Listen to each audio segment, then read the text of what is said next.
Haleluya. Haleluya. Nkuko nabibabwiye amazina yanjye hari abatari bahari wenda baje nyuma.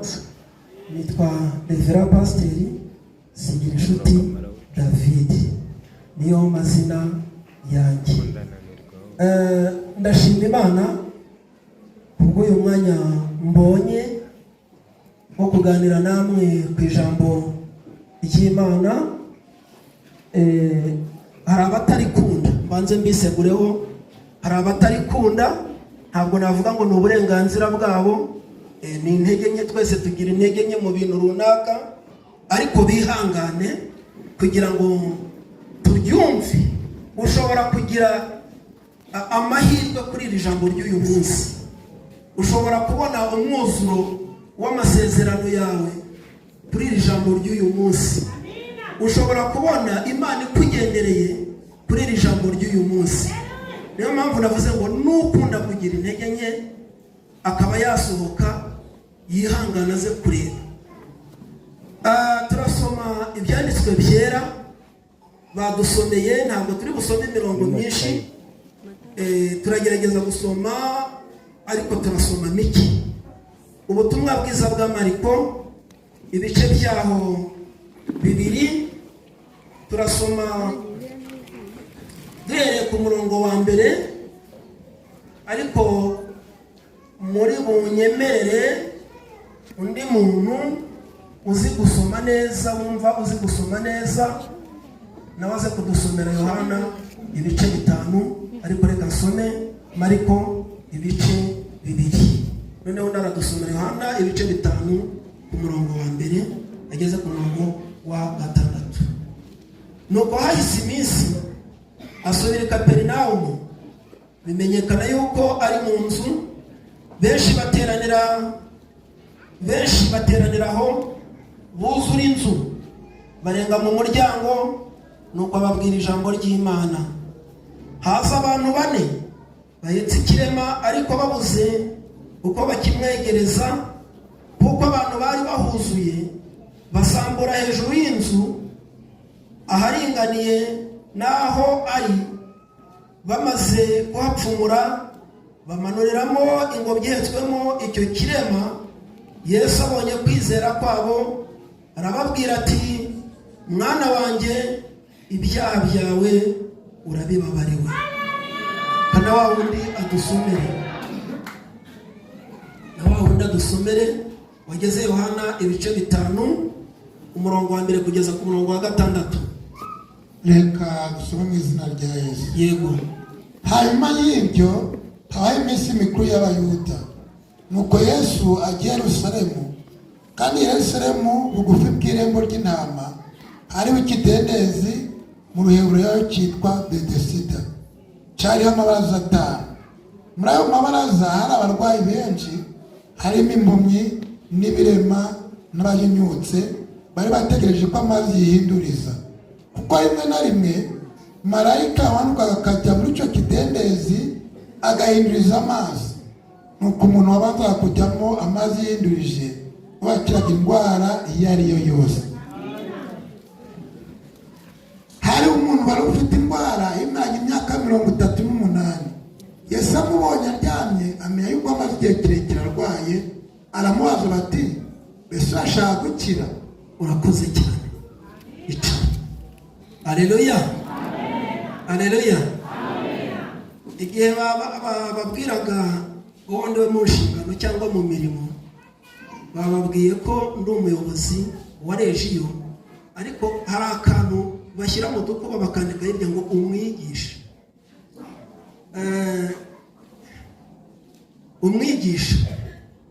Umwigisha yakabaye azi no kwigisha burya, si byose? Ndi umuyobozi wa regiyo ariko umwigisha, bivuze ngo umwigisha ni umuntu ushinzwe gukura abantu mu icuraburindi ry'ubujiji akabajyana ahandi hantu, si cyo bivuze? Ntabwo ari uko abantu babaswe n'ubujiji, ahubwo ni uko kwiga bitarangira. Aleluya! Ni uko kwiga bitagenza gute? Bitarangira. Yesu nawe bamwitaga ngo ninde? Ngo mwigisha. Ndagira ngo rero muri uyu mwanya tuwukore nk'abiga, twe gukora nk'ababwiriza, ne gukora nk'umubwiriza, ahubwo mukore nk'iki? Nk'umwigisha. Namwe mukore nk'abanyeshuri cyangwa se nk'abantu barimo kugenza gute? Barimo kwiga, sibyo? Ubwo mbonye aho ntangirira akazi kanjye k'ubwigisha. Iyi mirongo dusomye, ubwo ngiye gutangira kubaza ibibazo sasa. Dusomye 50 mu gice cya mbere, dusoma ni 50 mu gice cya kabiri. Harimo amagambo asa muri ibyo bice. Twasomye imirongo mike kugira ngo tuze kubasha gukuramo ibintu bizima. Uhereye ku murongo wa mbere w'igice cya twasomye cyo muri Mariko, ukajya no ku murongo wa 6, ubwo ndagira ngo mbakopeze tutaza gutinda. Imirongo 2 ibanza yo mu gice twahereyeho n'umurongo wa 6 mu gice twaherukiyeho harimo amagambo asa. Ngaho ni muyambire ubwo twatangiye, nimumbwire amagambo arimo asa muri iyo mirongo 3, 2 yo mu gice cya mbere n'umwe wo mu gice cya kabiri. Uwa mbere uravuga ngo nuko hahise iminsi asubira i Kaperinawumu, sibyo? Bimenyekana yuko ari mu nzu. Noneho bimenyekana yuko ari mu nzu, benshi bateranira aho buzura inzu. Undi wa 6 uravuga ngo iki? Ahandi mu bice badusomeye cyane. Yesu amubonye aryamye, amenya yuko amaze igihe kirekire arwaye. Mbese urashaka gukira? Na yahe magambo arimo asa gukira?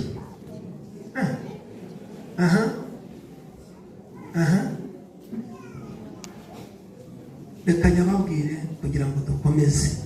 Umurongo wa mbere aravuga ngo nuko hahise iminsi asubira i Kaperinawumu, bimenyekana yuko ari he? Bimenyekana yuko ari he? Ari mu nzu. Undi murongo ukavuga ngo Yesu amubonye aryamye, amenya yuko amaze igihe kirekire arwaye. Yicarire. Kumenya, urakoze cyane. Nibaguha amashyi yarasigaye. Hari amashyi yarasigaye mutaha y'abaririmbyi. Mbere yuko dutangira ndagira ngo tuganire ku ijambo rivuga ngo aho Yesu ageze biramenyekana. Mu mwaka ushize ku itariki 13 z'ukwa 12 nari ndimo nsenga, nsengera icyo nzavuga umwaka utaha. Aleluya! Imana inyereka aya magambo kandi imbwira naho nzayavuga. Hano sinari nzi ko hitwa Nyange, ariko nabonaga iteraniro risa n'iri. Aho Yesu ageze kuri 31 z'uku kwezi nibwo nzasoza iki cyigisho, mfata ikindi kugira ngo dutangire aya magambo cyangwa se dutangire iri jambo. Ndagira ngo mbabwire ko ibintu byose kugira ngo bimenyekane haruba yabitangaje. Kugira ngo ibintu bimenyekane haruba yagenje gute? Yabitangaje. Aya materaniro kugira ngo abe, hari abagize uruhare bagenza gute? Barayatangaza, bababwira n'ibisabwa, kuko mwaje mu buryo budasanzwe. kugira ngo ubukwe bube bandika invitation basigaye babishyira ku rubuga, umuntu agashyiraho ringi wafungura abantu bose bakabibonera icyarimwe. Ariko hari uba yegereje gute yabitangaje. Umuganda ni uko inaho kugira ngo mumenye ko ari umuganda bigenda gute iyo atari rusange barabivuga. Hari umuntu uvuga ngo uyu munsi ni umuganda ngo kandi urabera ikabere sinzi akabera ahari, ngo murasabwa kujyana amasuka n'ibitiyo. Ntihaba hari umuntu wabivuze? Haleluya. Ku ishuri nagize amahirwe mbona abanyeshuri kugira ngo mujye kuri asembo bigenda gute barasona cyangwa hari sifuri ivuga, sibyo? Haleluya. Haleluya. Nguko uko ibintu bimenyekana binyura mu nzira nyinshi, ibindi mu bitangazamakuru.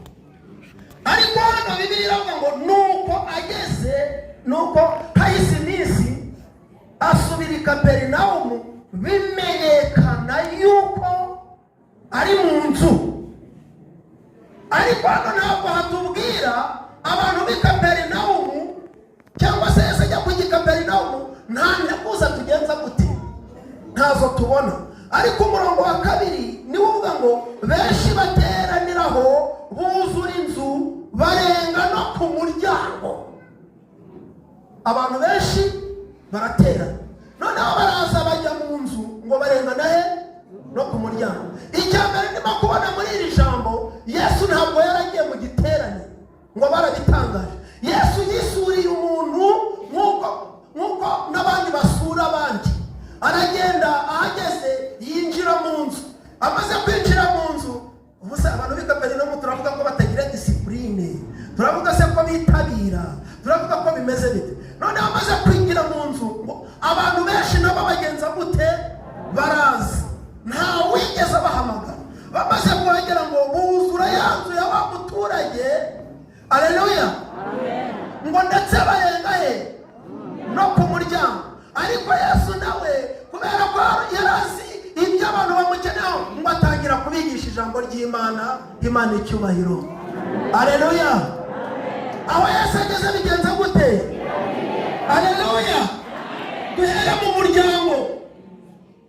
Uriya muryango ntabwo bigeze batumira abantu bagenje gute? Uriya mugabo n'uriya mugore nibwo bwa mbere babonye abashyitsi benshi mu buzima. Haleluya. Nta nzoga zari zihari ngo baje kuvuma, ariko hinjiye umuntu udasanzwe babona abashyitsi.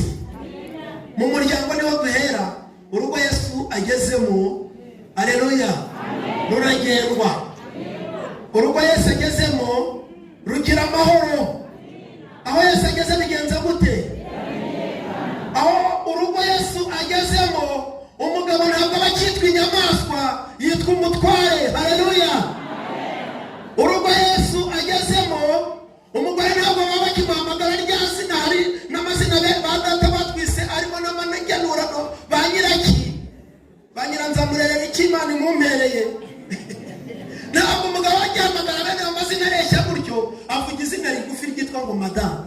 Iryo ntirigoye no kurivuga, ariko riragora iyo abantu batabanye neza. Aho Yesu ageze bigenza gute? Yesu ashi aho hantu ari kuwahava mu rugo tuvemo. Ahubwo uyu munsi twateranye turi nk'iki? Turi nk'itorero. Itorero Yesu agezemo bigenza gute? Utese ubundi hari itorero Yesu atabamo? Nibaho amatorero abaho kandi Yesu atagenje gute? Ushobora kuba wicaranye n'abandi igihumbi imbere yawe ariko nta torero rihari, utabizi.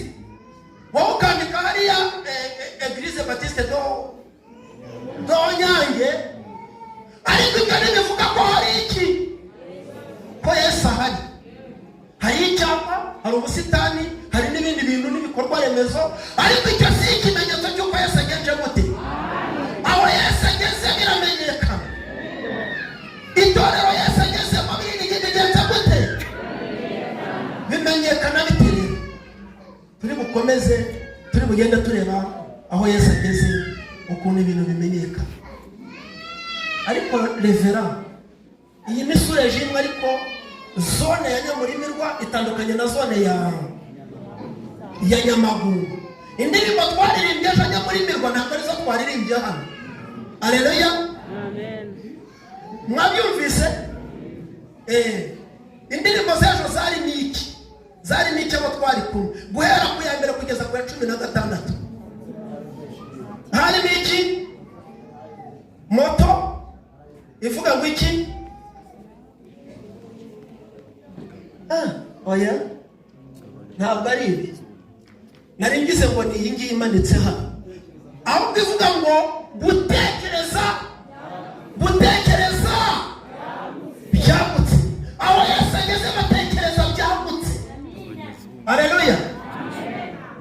Turashimira abakomite n'abandi bafasha abanyarwanda representants legale bari mu bintu bijyanye n'ijambo ry'Imana. Aho Yesu ageze bagenza gute? Batekereza byagutse. Itorero Yesu agezemo ntabwo baba bagitekereza kuvuza ingoma z'uruhu, barazamuka bakagira indi myumvire. Aho Yesu ageze mu itorero ntabwo baba bagitekereza kwambara za peperine n'ibindi, bambara imyenda myiza nk'iyo nabonye abaririmbyi bambaye. Aho Yesu ageze, haleluya, mu itorero batangira gutekereza byagutse. Abapasitoro babo, abashumba babo ntibaba bagisengera ngo Mana ngo niba ubyumva uzanyijyanire ndumva mpfuye. Oya, batekereza byagutse. Aho Yesu ageze mu itorero, haleluya, haleluya, bumva ijambo ry'Imana kandi bakarishyira he? Mu bikorwa. Turajya muri cya gice cyacu aho Yesu ageze batekereza byagutse, umurongo wa 3 n'uwa 5. Turebe uko abantu batekereza byagutse. Reka mbabwire ukuntu abantu badatekereza byagutse. Umuntu agera mu kibazo akumva ubuzima bwe ari ikibazo. Umuntu agera mu kigeragezo akumva ko ubuzima bwose ari ibigeragezo. Umugore abura umwana, abura urubyaro, icyumweru, ukwezi kumwe, akumva ko yabaye ingumba. Ntabwo ari cyo bivuze. Haleluya. Ubukene bugera mu rugo, umugabo n'umugore bakaryana bakumva ko byarangiye baciriwe witeka. Abo Yesu ageze batekereza byagutse. Reka dusome iyo mirongo 2, umurongo wa 3 n'uwa 5. Ninde wagusomye? Abantu 4 bahetse ikirema. Ariko babuze uko bakimwegereza. Yego. Kuko abantu bari bahuzuye. Buretse bawicira aho hantu. Reka nsaba abantu hari abinyuma haya wenda batabyumva neza. Reka nsaba abantu tubishyire no mu ntuzi, tubishushanye. Nta projecteur dufite ariko tugiye kubishushanya. Gutekereza urajya kubona ukabona umugabo afite imbaraga nk'iz'abandi, yize n'amashuri, ariko arimo aratekereza ngo kujya akora agakosa ngo n'imbata ngo akabize ngo akajya bizererana ngo bagira gutya ngo bakoramo ngo bamuha senkani ngo bamuhishana. Nibyo koko ni umushinga, ariko umuntu w'umugabo muri iki gihe yacuruza imbata zikamugeza ku kangahe? Imishinga y'abana muhizemo. Haleluya. Aho Yesu ageze mu itorero abantu batekereza ibintu bigari, kuko Imana ntabwo ikorana n'utuntu tungana gutyo. Imana ishaka abantu batekereza ibintu bigari igakorana nabo. Haleluya, haleluya. Agakora umushinga akaguza 20,000 muri sako, agatanga n'ingwate ngo azacuruza amandazi. Uwo ni umushinga w'abana. Ukorera umwana wawe wabucura azamuke gahoro gahoro umwigisha. Pastor ati njyewe tuzubake kioske hano tujya ducuruza iki? Icyayi byashoboka kuko twese twakiwe. Jya utekereza byagutse. Abagabo baragenda muza mwumva ijambo ry'Imana. Madamu mwumva uzi gusoma neza, ndakugurira na fanta rwose. Nta wundi muntu mvuze ngo asome. Uyu munsi ni wowe gusa. Haleluya, haleluya. Muzee Dismas ntandebe nabi kuko yayigishije mu miretike n'ukuntu bifata bagahagarara hamwe. Ntabwo mbyishe ndacyari umubatizi, ariko murebe hariya mushyire hejuru cyane sha. ngo baraza bahetse iki? Bahetse iki? Kandi abantu muhagarara mube muhagaza ngo abantu bari benshi buzuye iki? Buzuye iki? Noneho abandi barinjira, abandi baraza baratekereza bati dufite ikirema kandi Yesu natwe twamenye ko ari hariya. Haleluya. Nuko abantu baza mu itorero nuko Yesu abahaye. Abagabo bari bafite ikirema mu muryango wabo gihora buri gihe baterura bakajyana kwiguriraho gisabiriza. Ariko igihe kigeze baravuga bati natwe reka tumushyire Yesu, twamenye amakuru ko Yesu agenza gute akiza. Abagabo bariyemeza baraterura, bageze ku muryango wa mbere basanga abantu bagenje gute, bajya kunyura hano bakabona abantu baranze, bakongera bakajya gupfundana bakabona abantu baranze. Haleluya. Baho mutambuke, hariya ntabwo ari mu bantu, mutambuke, mutambuke. Bahetse iki? Bahetse iki? Muhagarara mwururutse. Soma wa murongo wa 5 ukurikiye basaza, wa 4-5. Ariko babuze uko bamumwegereza, ariko babuze uko bamwegereza cya kirema, kuko abantu bari buzuye, kuko abantu bari bagenje gute aho Yesu ageze inzitizi z'abantu ntabwo uzirebaho kandi ntubakandagira fiki. Tekereza ubundi buryo abantu batekereza byagutse, ntabwo baboherwa mu kazitiro k'inzira imwe. Hari inzira Satani atamenye, iyo ni Imana inyuzamo gutabarwa. Haleluya. Haleluya. Turabizi habaho inzira 3. Habaho inzira yo mu mazi, hakabaho inzira yo ku butaka, hakaba n'inzira yo mu kirere. Izo nzira zose zifunze ntizivuze ko ubuzima burafunze. Abantu ni benshi barabuze abandi kunyuraho. Kuriya no mu itorero bibamo ngo hari abantu bageze makera batatuma abantu bagenza gute. Izo nzira izo nzira zirafunze, ariko hari inzira yindi. Haleluya. Iyo Satani ntabwo yayimenye ngo ayitambikemo abantu. Iyo witegereje kwinyuzamo gutabarwa kw'ikirema. Abantu bari imbere ya Yesu, bamwe baririmba. Haleluya. Abantu bari imbere ya Yesu muzi ibyishimo baba bafite. Mu imbere ya Yesu ntabwo bivuze ko Yesu agukoreye ibitangaza. Muzi abanyamasengesho tugira baba imbere ya Yesu ariko bataramenya nde bageze imbere ye, ariko ntabwo bazi Yesu ko akora ibitangaza. Urase bari abantu bari muri randu nta bibazo bari bafite, icyakwereka abakene bari barimo. Yesu akabigisha bakamina tubafashije. Hari nubwo umuntu avuga no mu ndimi sifa n'ikiri. Hari n'abasitasiyo kopi. Ibyo byose bikwereka abantu bari imbere yande wakashika waneni sitasiyo kopi. Abantu batamina bari imbere yande. Haleluya. Bareke bagumaho ngaho nawe ahubwo ubibyaza umusaruro. Babagabo baje mu bazindutse urutingobyi kubera ko bari babuze uko bagenza gute. Soma mama. basambura hejuru y'inzu. Haleluya. Haleluya. Ariko tugeze ku ijambo rivuga ngo aho Yesu ageze batekereza byagutse, bakishakamo ibisubizo, ntibarindira inzira imwe gusa kuko hari izindi nzira abantu Satani atamenye. Amena. Aharinganiye n'ahari. Ageze aho batibo, ariko aho Yesu ageze bakoresha n'impano. Impano. Abagabo baraceceka baratuza. Muve hano sha. Ikirema cyanyu mukibonere.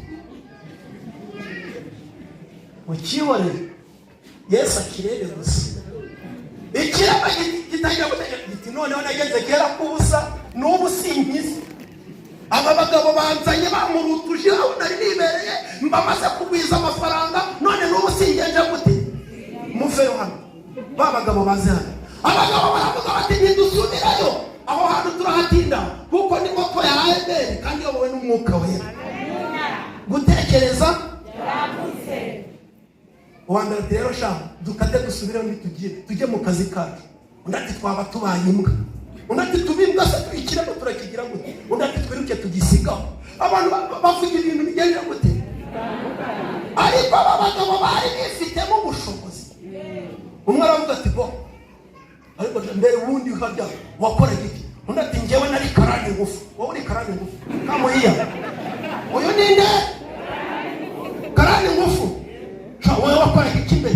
Undi ati njyewe nari umucuruzi nari umufundi. Vayo. Uyu ni iki n'umufundi. Wowe bite byawe ati njye nakoraga mu nzego z'ubutasi. Vayo hano. Uyu yari iki yari maneko. Wowe sha wakora iki. Undi ati njyewe rwose nari nzi ibintu bya customer care. Aha ngaho vayo hano nawe. Aba bagabo bagiye kugera kuki. Bagiye kwishakamo iki. Baratekereza byagutse. Babantu ko basakuza imbere ya Yesu ngo ngo Yesu ngugize neza ngo ritsa rita tantime ndetse abagabo bakumva mu nzu byakomeye. Noneho wundi wari waragize mu nzego z'ubutasi araza atega amatwi kuko ijambo riravuga ngo bamumanuriye aho Yesu agenje gute. Haleluya, haleluya. Abahetsi baheka ibirema ariko bakabimanurira ahandi hantu hatari aho Yesu agenje gute. Amen. Maneko ninjye muraba ni wowe. Arazenguruka inzu yumva abantu barimo baravuga indimi, yumva abantu barimo barahanura, yumva abandi barimo bararirimba. Haleluya. Yesu ngugize neza. Sawa. Noneho karani ngufare. Aha. Maneko araza ishaka ati muzi ati mugira ngo ari nakuri. Yesu apimanye na ugize gutyo. Karani ngufatira rero bagira inama. Yo wavuze ko waba umufundi. Wowe urire no gushaka inyungu. Ugenda usambura hejuru nanjye icyaje giteruwe n'abadenda giterura n'umwe. Haleluya. Iyo abantu batekereje byagutse bakora binini. Haleluya. Umuntu aracyazanye ibirundo bya senkani akaza mu rusengero agirwa nicayeho. Senkani fura. Bakora cyane kuko banatekereje cyane. Haleluya. Rero wowe uyu hajya ni customer care uzi kwakira abantu n'uyu nguyu. Undi ati njyewe rero ndajya mbacungira noneho abantu bajya baza kuko tugiye gukora igikorwa gikomeye. Bagiye gusambura inzu itari yabo. Ati njyewe barajya baza musubiza muraho neza mwiriwe mbese nimuze mbereke iki. Amujyane amuyobya barimo gukora iki. Barimo gukorera igikorwa. Ibikorwa byagutse nimukabitekereza abantu ngo babimenye. Haleluya. Nimikajyamo mujye mubika n'amabanga. Barazamutse rero sasa mugende muzane ikirema. Mugende muzane ikirema cyane. Baravuga bati tugiye kugenza gute. Aramukiza byanze bikunze kandi nagera imbere ya Yesu ntibiraba bikitureba.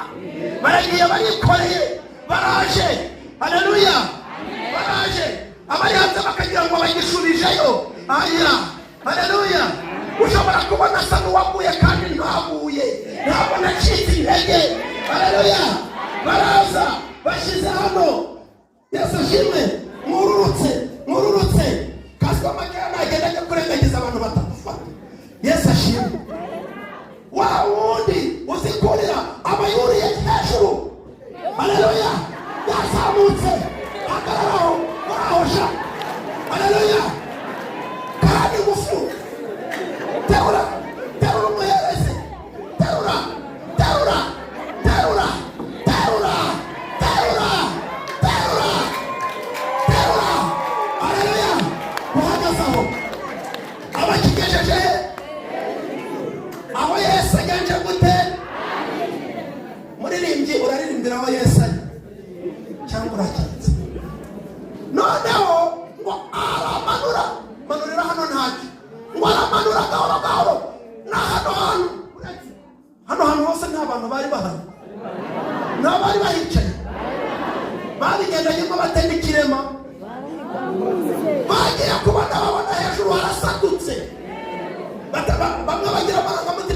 bakavuga ngo ni marayika ubasuye. Bajya kubona babona ikirema babona ingobyi iragenza gute, irimo iramanuka bajya barahahunga, ntabwo wabona ikintu kimanuka hejuru ngo hagume. Haleluya. Bagize gutya barebye kujya kwiyicarira, mujyane n'ikirema cyane, maso bereka bajyane ikirema cyane. Baragenda baravuga bati babona gikaruyemo amaso mu ngobyi, babona barakizi muri karitsiye, barababara. Kivuna cumu kidutesheje umwanya, dore ngiki ni cya kindi cyatumazemo amafaranga kirwa gisabiriza. Ndagira ngo haleluya, aho Yesu ageze bimenyekana ko ari muri iyo nzu. Hari Yesu abantu batarebesha amaso, ariko wageze hano arimo arareba. Haleluya. Arareba ibibazo ufite mu rugo, arareba agahinda kawe, arareba ingorane dufite nk'itorero, arareba ko insengero zifunze, ariko yageze hano nabyo byamenyekanye. Noneho Yesu yarakirebye avuga iki? Ngo yabonye kwizera. Yesu abonye kwizera kwabo. No kwizera kw'ikirema? Oya. Abonye kwizera kwabo abagabo n'ibikorwa by'indashyikirwa bakoze. Avuga ngo iki? Abwira ikirema ati, mwana wanjye, ibyaha byawe urabibabariwe. Haleluya. Harimo abantu ngo b'abanyedini, abanditsi n'abayuda n'abaki bose, ngo batangira kuvuga ngo arigereranije. Abayuda mana yanjye nzabagirana. Harimo navuze ko abayuda turi ko nabo Nyamagumba turi ko nabo. Ahantu hose uzahasanga abanditsi n'abaki, ngo batangira kuvuga ngo arigereranije, ngo ntabwo ngo yakabaye, ngo yiha ngo kubabarira ngo iki ngo ibyaha. Yesu arababwira ati byose byashoboka. Bakomeje kujya impaka ati, mwana wanjye ikorere ingobyi yawe, ugenze gute, wisohokere, wigendere. Haleluya. Abatunguwe bajya kubona babona yikoreye iki? N'uburiri n'ingobyi. Ndetse ntabwo yanyuze ya nzira yamuzanye. Iyo Yesu akugiriye neza ntugasubire mu nzira yakuzanye. Amen. Ngo yanyuzemo, ngo atambukiramo aho abandi bantu banyura, aragenda aratambuka yikoreye iki? Haleluya. Ntabwo bigeze bamwima inzira, baramureka agenda ati mureke ishyano rigende. Iki ni igice mu kireki, ngo ahubwo basigara batangara, ngo bavuga ngo bene nk'ibi, ngo bene nk'ibi, ngo bene nk'ibi ntibyigeze, ntabwo bibaho. Reka abantu batangare. Aho Yesu ageze biramenyekana. Noneho mu minota isigaye, aho Yesu ageze abantu bamenya inshingano zabo, nta kavuyo kahaba. Ariko ibinyabiziga bikora impanuka buri gihe, bibiri byagonganye, kimwe cyari mu cyerekezo kimwe kirazamuka ikindi kiramanuka, kugira ngo iyo mpanuka ibe haba habaye iki? Hari umushoferi wanyuze mu mukono, byanze bikunze. Aho Yesu ageze buri muntu amenya iki? Inshingano ze. Uyu munsi niyo wakwiyambikiye ishati ntabwo waba pasiteri, ahubwo wakurikiranwa n'inzira. Ndabeshya se? Haleluya. Hari abantu bagiye ngo kwiyimika, sinzi niba byarafashe. Uko byagenda kose ibi nawe wabigura ufite n'amafaranga, ariko ubyambaye baguta muri yombi.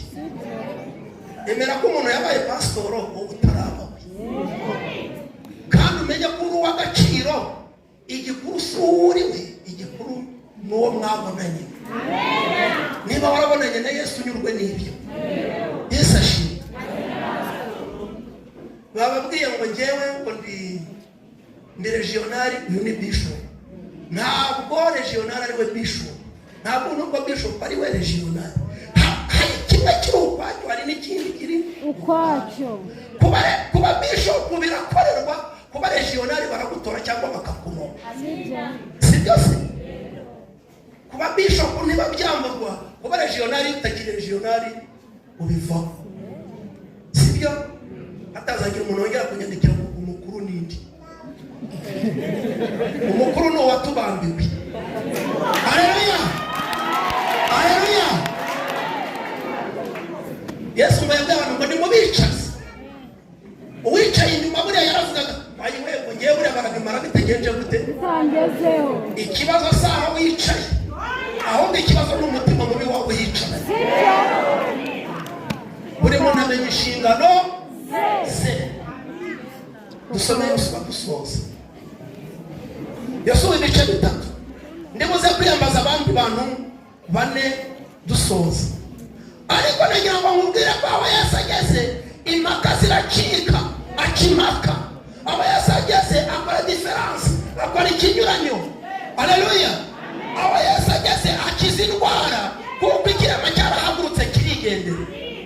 Muri cya gice kindi twasomye ngo impumyi nayo wari umaze imyaka 38 ngo marayika yajyaga aza akangahera. Bibiliya iravuga ngo ni rimwe na rimwe, ibintu biba rimwe na rimwe bidafite gahunda. Ariko Yesu ageze aravuga ati mwana wanjye biti ngo rwose ngo urabona ngo ufite ikibazo, ngo nta muntu usunika, ngo nturebo. Oya, ufite ikibazo urashaka gukira. Ati haguruka noneho wikorera uburiri bwawe ugenze gute. Yesu ageze ibitangaza bigenza gute. Aho Yesu ageze acecekesha kandi agafatanira imigambi y'ibidutsikamiye. Haleluya. Ariko aho Yesu ageze umuntu namenye inshingano ze. Ndashaka abagabo bane Robert asubireyo badusomera icyo gice Yosuwa ibice bitatu.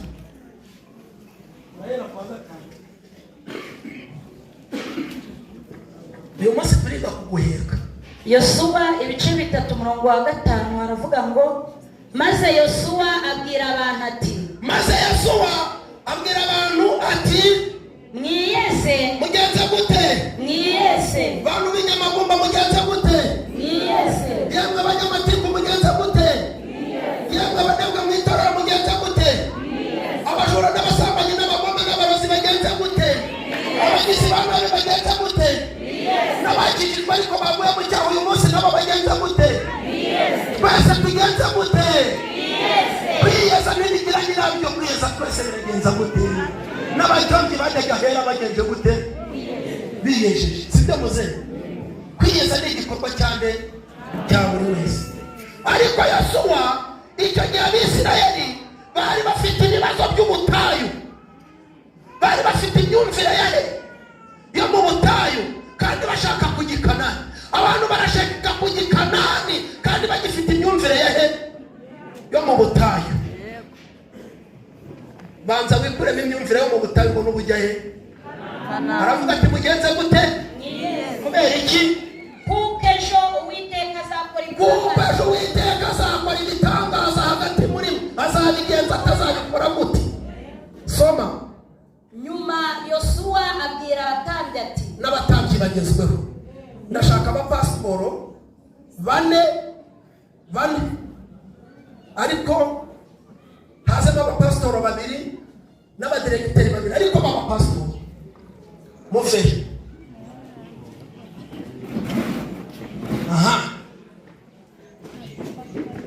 Akira aba muze mwumva inshinga. Aho Yesu ageze buri muntu amenye iki, buri muntu mu mwanya we,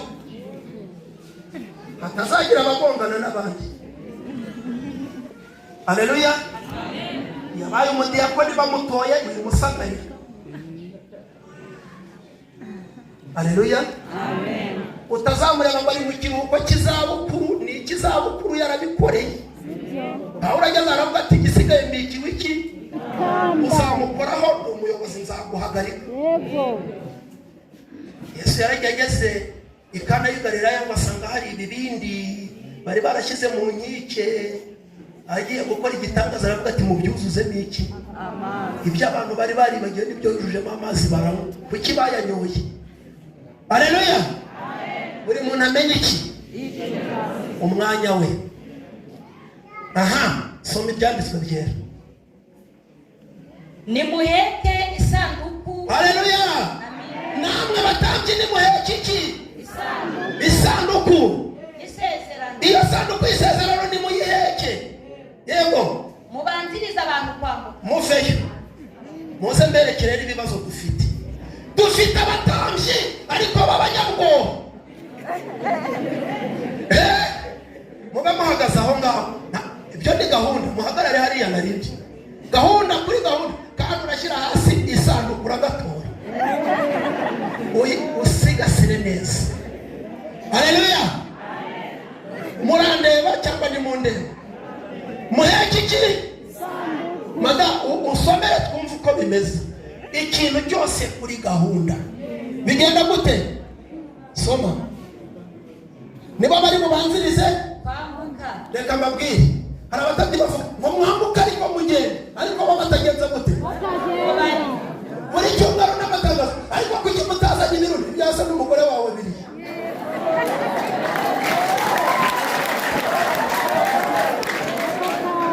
Ariko turaza kugera no kuri rubanda. Buri muntu wese amenye iki? Ngo dore mu gihe cya raporo cyageze, ngo none nimwazanye icyacu, banzuzane icyawe n'umugore wawe. Kuko abatambyi niba bagombaga kugenza gute? Baragiye sasanya. Ubwo ni umutambyi mukuru, n'aba ni abatambyi. Nabo bagiranye ibyiciro kugira ngo baturirane. Dusomere twumve. Nuko baheka isanduku y'isezerano bajya imbere y'abantu. Mose mumanuke mugende. Haleluya. Amen. Mugende mwitonze. Baheka iki? Isanduku y'isezerano bajya imbere y'iki? y'abantu. Haleluya. Amen. Aho yasageze umuntu amenye iki? Inshingano ze. Kandi abatambyi bakaba banyambere. Yego. Haleluya. Soma twumve. Uwiteka abwira Yosuwa ati. Abwira Yosuwa ati, uyu munsi ndatangira gukuza mu maso. uyu munsi Uwiteka aratangira kugukuza mu maso y'Abisirayeli. Ariko hari umurongo wa gatatu wavugaga ngo iki? Wa gatatu. Bategeka abantu. Mwumva itegeko. Bati. Yego. Nimubona isanduku y'isezerano ry'Uwiteka Imana yanyu ihetswe n'Abalewi. Twumvikane mu abakirisitu. Aribo batanu. Uretse ibyo ni iby'abatambyi ubwo ni ibya rubanda. Nimubona isanduku y'Uwiteka igenje gute? Ihetswe n'iki? Mwebwe murabigenza gute? Muzahere ko muhaguruke. Muhaguruke rero sasa. Mwese muhaguruke. Mwese mugenza gute? Haleluya. Uretse gusoma muzamura isanduku. Aba bagabo ko bashyira isanduku hasi, mushyire hejuru. Haleluya. Mushyire hejuru isanduku y'iki? Isanduku y'Uwiteka igehe? Abakirisitu namwe nimubona abatambyi babikoze, muzahere ko mugenze gute? Soma. Muyikurikire. Muveyo. Haleluya. Ubwo abantu bose bagiye guhindukira ariko ntimuvaho muri. Muyikurikize amaso. Muyikurikire. Muhindukire. Haleluya. Murayireba. Yego. Zamura isanduku. Zamura. Haleluya. Aho igera mujya muyihindukira muyirebe. Muzamure. Zamura cyane. Ngaho soma twumve. Ariko hagati yanyu nayo hazaba intera y'amikono ibihumbi 2,000. Uretse twumve. Bifite amabwiriza. Nta kajagari karimo. Haleluya. Amina. Ariko hagati y'abaturage n'abatambyi hagomba kubamo iki? Intara y'amikono 2,000. Hari abakirisitu bajya bahurira abashumba, hari n'abashumba badashyira intera hagati yabo n'abaturage. Aho ngaho ntabwo umutambyi ari bumwe umusururu n'umukirisitu, aho haba harimo intera. Ko birirwa basangira inzoga, aho harimo intera. Wa mukirisitu we gusatira abatambyi we kuvuga ngo pasiteri na munagani wewe ubwo aho washyizemo intera ni umutambyi uri umuturage. Mw'abasivili mwe bariya abatambyi mubamenye mubarebe mwirebe bahindukiye barareba iki? Soma twumve. Ntimuzayegere kugira ngo tambuka ntagira abakwegera ukwegera bimurebe kugira ngo mumenye inzira mukwiriye gucamo. Mutazabamenyera kugira ngo mumenye inzira mukwiriye kugenza gute mube muhagazeho. Ab'imbere murabareba cyangwa murareba isanduku? Bishatse kuvuga ngo icyubahiro cy'abari abashumba nikibure bashyire hejuru isanduku. Haleluya. Mumanuke hepfo muyigarurire hano munyure muri uwo muryango bazamuye muri metero 2,000 nawe ureba umuntu yareba isanduku kuko isanduku niyo iri hejuru. Abatambyi mushyire hejuru isanduku y'Uwiteka icyubahiro cyacu kibure haboneke icy'Imana. Mwabakirisitu mwe murebe muhange y'amaso murebe mwababonye murabareba cyangwa murareba isanduku murebe icyubahiro cy'Uwiteka ariko mwubahe n'abahetse isanduku y'Uwiteka. Ngabo ndareba isanduku rwose ngabo ndabareba simbareba ariko ndareba isanduku. Muyimana amashyi isanduku y'Uwiteka yongeye yinjiye. Isanduku y'Uwiteka yongeye yinjiye. Isanduku y'Uwiteka yinjiye. Muhaguruke muyihe icyubahiro. Isanduku y'Uwiteka yinjiye. Muyisubize aho yagenewe kuba. Muyimana amashyi. Amen. Aho Yesu ageze bigenza gute? Aho Yesu ageze bigenza gute? Umugore amenya inshingano ze n'umugabo akamenya ize. Aho Yesu ageze batekereza. Haleluya. Yesu ashimwe. Mwicarire Imana ibahe umugisha. Maze ntimukajye mwitsirika imbere y'abari abaturage batazabasigira imvuvu z'ubushera niba ari imvuvu niba ari impiza mujya mubitarura. Abakirisitu mwe namwe ntimutumenyere. Hari uravuze ngo muzi icungeho abatambyi saba tugiye gusoreza ku gitangaza cyakoretse rero. Haleluya. Imana yari yavuze ko nibakandagira muri Yorodani. Urahari cyangwa ntuhari? Ndisubira bafatanye kwima ariko arahari. Urahari. Imana yari yavuze ngo nubwo hagati yanyu nabo harimo iki nimwe muri bo babatsirize kugenza gute ibyo binyibutsa Mose ageze ku nyanja ngo Abisirayeli bumuye amaso ngo babona Abanyegiputa ngo Farawo abatuze. Mose atakiri Uwiteka. Imana ngo Mose ni iki gitumye utaka? Uriya nta kintu cyatuma agataka kweri. Haleluya. Ariko Imana imwibutsa ko yari yaravuze ngo nuca mu mazi no mu migezi ntacyo bizagenza gute. Haleluya. Sandra Kane Meshaki na Abedenego bati mwami Nyagasani nawe itagukiza nituramye iki? Bati bakushugunye mu itanura bati turajyamo. Baragenda bagezeyo basanga Yesu arimo. Haleluya. Bati Daniel mu rwobo rw'intare ati ndajyamo. Bamujugunyemo basanga intare ya Dawidi irimo. Haleluya. Ahubwo abari bo baburi bitotsi. Tugiye gusoreza ku batambyi bakandagiye muri Yorodani. Niki cyabaye? Byagenze gute? Ariko abwira abatambyi bahetse isanduku y'isezerano ati yego nimugera ku nkombe ya Yorodani. Nimugera ku nkombe y'iki? Yego mumanuke muhagarare muhagarare. Mumanuke mugenze gute? Muhagarare. Kandi ngo cyari igihe Yorodani yuzuye. Mugenze gute? Ndimo ndareba abatambyi b'abanyabwoba batinya kujya muri Yorodani. Yajya kugira gutya ngo iyo mihigo irakomeye. Ngo bariya nabo baraturushye. Yatinye kugenza gute? Aho barimo barashora abaturage muri Yorodani bazapfuza agatora. Ni wowe mutambyi. Noneho ngo bagombaga kugenza gute? Gukandagiramo kandi ntibavemo. Rubanda kubigenza gute? Kwambuka. Bagahagararamo. Noneho byagenze gute? Soma.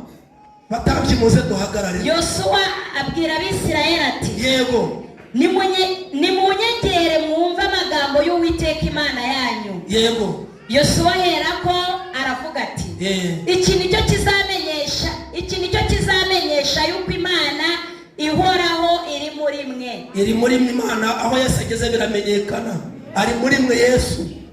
Yego, soma. Kandi yuko itazabura kubaneshereza Abanyakanani n'Abaheti n'Abahivu n'Abaferizi n'Abayebugashi.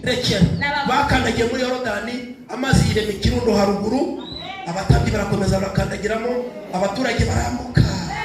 Bamaze kwambuka n'abatambyi bagenza barambuka icyakinyanja amazi mo kabiri, na abatambyi bahetse isanduku.